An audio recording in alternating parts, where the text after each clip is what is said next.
हट्ट पूर्ण नाही झाले तर लेकरांचं व्यक्त होणं किंवा विचित्र पद्धतीनं व्यक्त होणं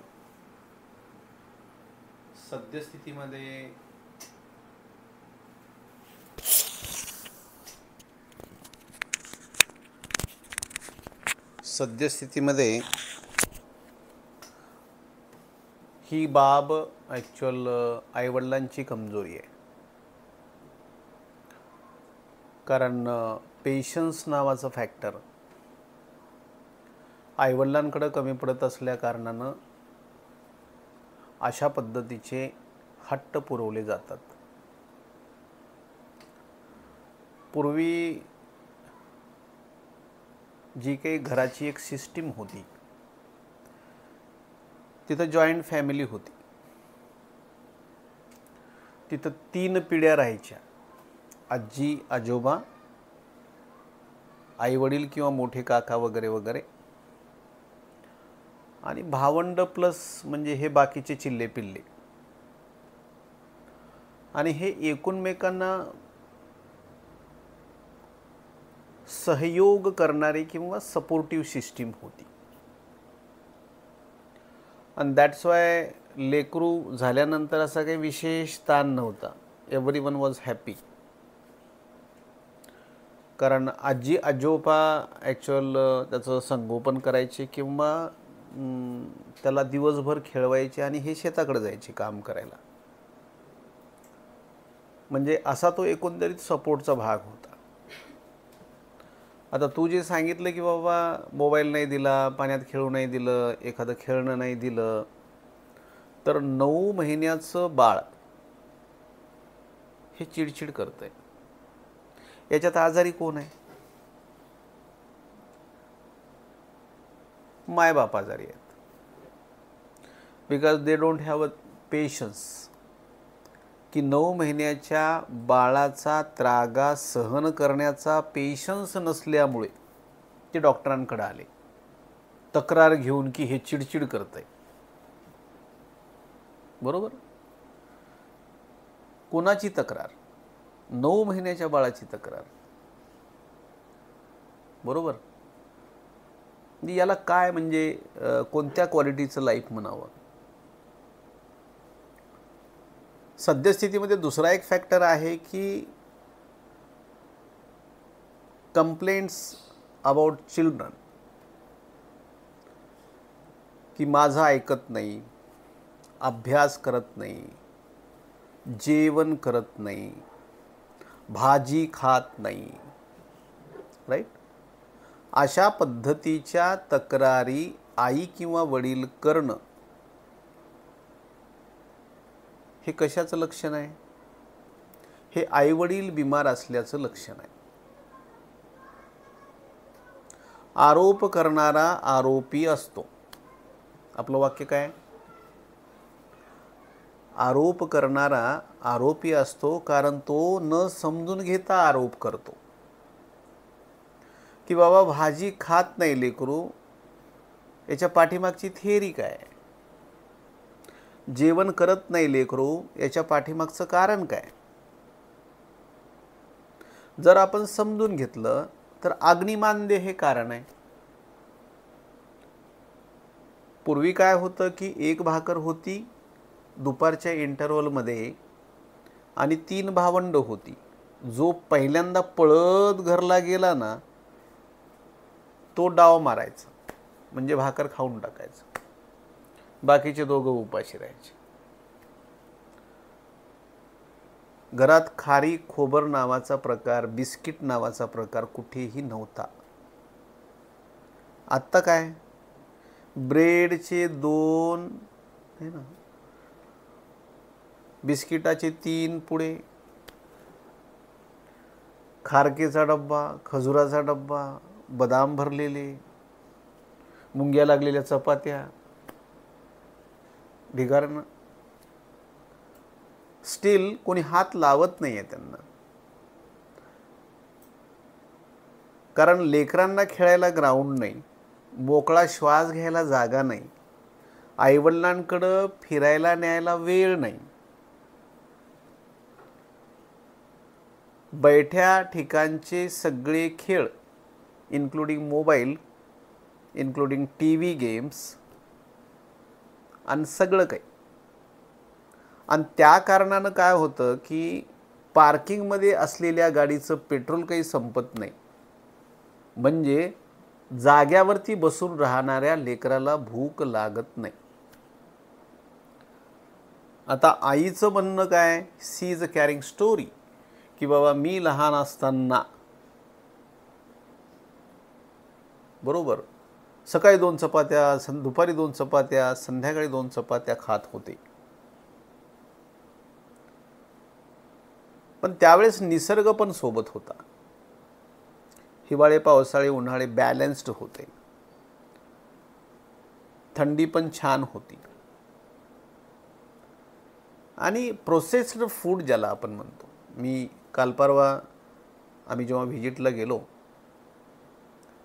आम्ही जेवण करत होतो आणि एक व्यक्ती है ना गाडीवरून उतरला, दुकानात गेला, एक पॉकेट घेतला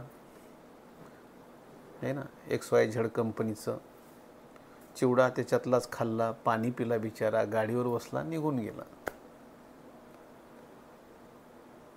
त्यावरनं मी असं म्हटलं की बाबा सद्यस्थितीमध्ये डायबिटीजपासून, थायरॉईडपासून, हायपरटेन्शनपासून सगळ्याच आजारांच्या बाबतीमध्ये पॅक्ड फूड्स जे किती रिस्पॉन्सिबल आहेत. म्हणजे तो व्यक्ती तिथं थांबला याचा अर्थ त्याला भूक लागली होती, पण त्याला घरची भाकर नाही भेटली, किंवा या महाशयांनी जिभेच्या चवीपोटी नाही आणली. आणि अशा पद्धतीचं फूड लोक खात आहेत, लेकरं खात आहेत, जे प्रचंड अग्निमांद्य करतं. आता ह्या सगळ्या कंडिशन्स, भूक न लागणे याला जोडून पहा की लेकरू जेवण करत नाही. का करत नाही? ही सगळी कारणमीमांसा आहे. मग लेकरू म्हणते मला दोडक्याची भाजी जमत नाही, मी खाणार नाही, आलूची करून दे, चॉईस. पुलाव करून दे, चॉईस. सो जिथं जिथं अग्निमांद्य आहे त्या त्या ठिकाणी चॉईस नावाचा प्रश्न आहे. मी मूळ प्रश्नावर येतो की ते लेकरू का जेवत नाही याचं कुठलंही ॲनालिसिस आईवडिलांकडं नसल्या कारणानं दे कंप्लेंट अबाउट हा जेवण करत नाही, हा कुठलीच भाजी खात नाही. किती रुटीन आणि कॉमन कंप्लेंट्स आहेत. सो 9 महिन्याचं लेकरू चिडचिड करते म्हणून ते जर का दवाखान्यात येत असतील तर आई वडील बिमार आहेत, ते लेकरू बिमार नाही आहे. So about any psychological complaint, I repeat, कुठल्याही मानस आजारासंबंधित तक्रारीसाठी समजून घेणं गरजेचं आहे की तक्रार करणारा आजारी आहे, ज्यांच्याबद्दल तक्रार केली आहे तो आजारी आहे, का ऐकून घेणारा आजारी आहे. उदाहरणादाखल जर का एखादं कपल आलं जे 50 वर्षाचं आहे अँड लेडी इज अबाउट 44-45, आपण हे चित्र नेहमी पाहतो, हे माझं ऐकतच नाहीत. अरे टॉमी कम हिअर,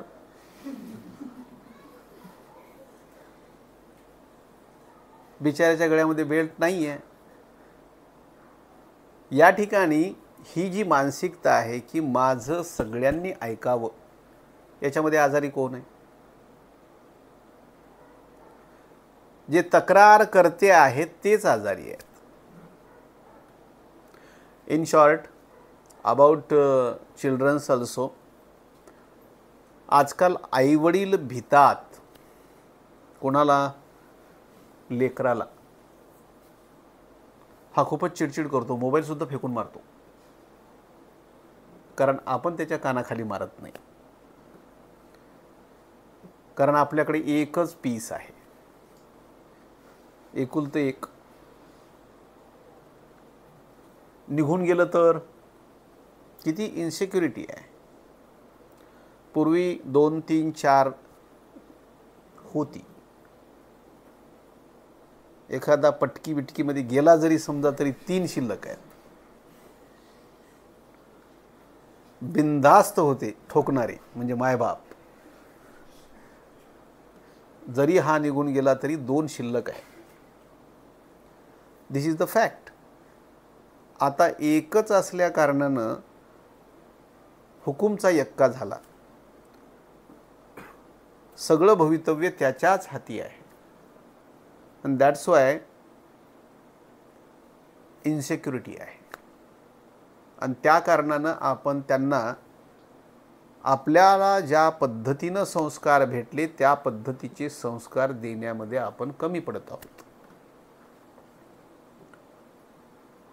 आपण त्याचं भविष्य म्हणजे तुमचं भविष्य जर का समजा उज्ज्वल झालेलं आहे आईवडिलांच्या सल्ल्यामुळं किंवा त्यांच्या रागावण्यामुळं, नेमकं तुम्ही लेकरांना भीताय, त्यांना प्रॉपर सजेस्ट करत नाही आहेत किंवा कडक सल्ले देत नाही आहेत, याचा अर्थ तुमचं लेकरू अंधारात आहे आणि त्याचं भविष्य पण अंधारामध्ये आहे. So moral of the story की अशा पद्धतीच्या तक्रारींमध्ये जिथं मायबापांना वाटतं की बाबा हे करत नाही ते करत नाही, त्या ठिकाणी ॲक्च्युअल आपण जर प्रश्न समजून घेतला तर नेमकी उत्तरं काढता येतात. आणि त्यामुळं संगोपन नावाचा विषय, त्यांच्या चिडचिडीचा विषय, या सगळ्या गोष्टींमध्ये बालमन समजून घेणं आणि त्याच्यासहित सगळ्या गोष्टींचं नियोजन करणं. हां, मानस आजाराच्या बाबतीमध्ये कधी ज्वर कारणीभूत असतो, कधी उन्माद, कधी अपस्मार, कधी मूळव्याध, कधी वीकनेस, कधी रेस्पिरेटरी डिस्ट्रेस. ही अनेक कारणं आहेत की ज्याच्यामुळं लेकराची चिडचिड होते. कारण समजून घेऊन जर का आपण उपाय केले तर फिजिओलॉजिकल काही समजा कारणं असतील, डिसीज रिलेटेड जर का काही कारणं असतील तर ते निश्चितपणे तपासून पाहावीत. पण इतर वेळेला सेल्फ ॲनालिसिस करणं गरजेचं आहे.